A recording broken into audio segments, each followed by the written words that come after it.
Assalamualaikum warahmatullahi wabarakatuh. Halo anak-anak kelas 5, bertemu lagi pada pelajaran bahasa Inggris. Kali ini Miss Ina akan menerangkan kalian tentang lesson 8 atau lesson 8. Tentang apa itu? Ya, mari kita simak. Sebelumnya mari kita baca basmalah bersama-sama. Bismillahirrahmanirrahim. Oke, jangan lupa siapkan buku kalian dan alat tulisnya. Sekarang kita masuk ke lesson 8 tentang It is a sunny today. Nah, ada dua hal yang kita pelajari secara vocabulary. Kita akan berkenalan dan kata-kata berkaitan dengan cuaca atau musim. Apa sih perbedaannya? Nanti. Kemudian yang kedua adalah bagaimana menggunakan kata tersebut dalam bentuk kalimat. Berarti bukan kalimat sembarangan dong. Nah, sekarang lihat sini. Cuaca dalam bahasa Inggris kita menyebutnya dengan kata weather. Musim dengan kata season. Apa perbedaannya? Kalau weather dalam satu hari itu bisa berubah-ubah dengan cepat. Pagi bisa jadi cuacanya berbeda dengan siang atau malam. Sedangkan musim jangka waktunya itu lama. Misalnya Indonesia ya, kita ngomong Indonesia. Indonesia itu dalam setahun 12 bulan itu hanya punya 2 musim. Berarti dalam satu kali musim berlangsung selama 6 bulan. Kalau cuaca beda lagi ya. Nah, sekarang kita masuk ke cuaca. Kita akan berkenalan dengan 4 kosakata baru, yaitu rainy, windy, cloudy, sunny. Rainy ya sama dengan rain, hujan. Windy berangin. Cloudy bisa diartikan mendung. Sunny bisa diartikan cerah ya, cerah atau panas. Kemudian kalau season, in Indonesia we only have 2 seasons.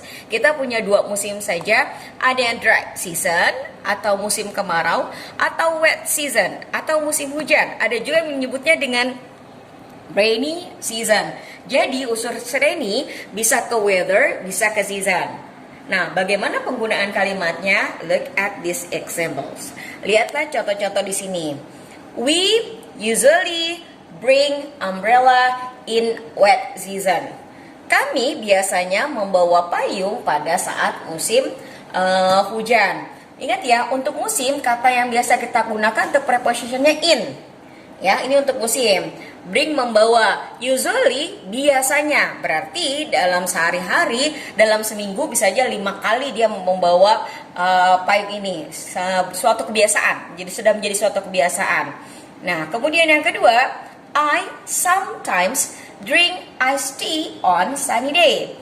Saya kadang-kadang minum es teh pada saat cuaca panas. Nah, maksudnya di sini sometimes dia itu kadang minum, kadang enggak, kadang minum, kadang enggak. Itu namanya sometimes, kadang-kadang. Nah, kemudian kalau untuk hari dia menggunakan kata on. Itu perbedaannya ya, bukan in. Ini tambahan. Kemudian yang ketiga, she never watches TV at night. Dia tidak pernah menonton TV pada malam hari. Di sini gak ada hubungan sama weather sama season. Ya, ini hanya perumpamaan. Jika subjeknya she, maka verbnya mendapat tambahan s atau es.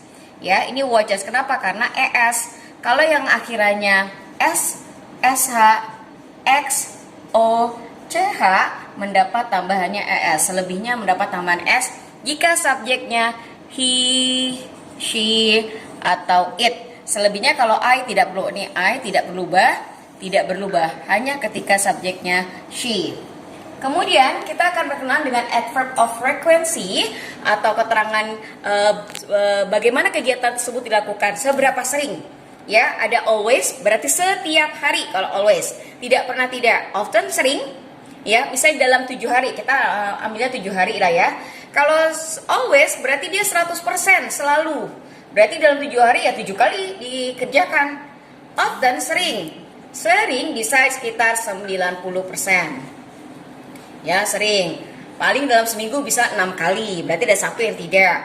Usually biasanya sekitar 75%. Ya, kebiasaannya. Ya, sering tapi tidak sesering often. Lalu kalau sometimes, kadang-kadang iya, kadang-kadang tidak, berarti dia hanya 50%. Dalam seminggu sekitar 3 atau 4 kali. Nah, ini jarang. Kalau jarang paling sekitar 25%, cuma 2 kali aja dalam seminggu. Sedangkan kalau never, tidak pernah, berarti dalam seminggu ya tidak pernah dilaksanakan 0% sama sekali. Ini keterangan biasanya letak ini adalah setelah subjek. Ya, misalnya kita bilang my father always. Nah, lihat. Ini setelah subjek, lalu ada adverb of frequency-nya di sini. Adverb-nya. Ya, adverb of frequency. Selalu apa? Misalnya always read a newspaper. A newspaper in the morning. Oke, seperti ini aja.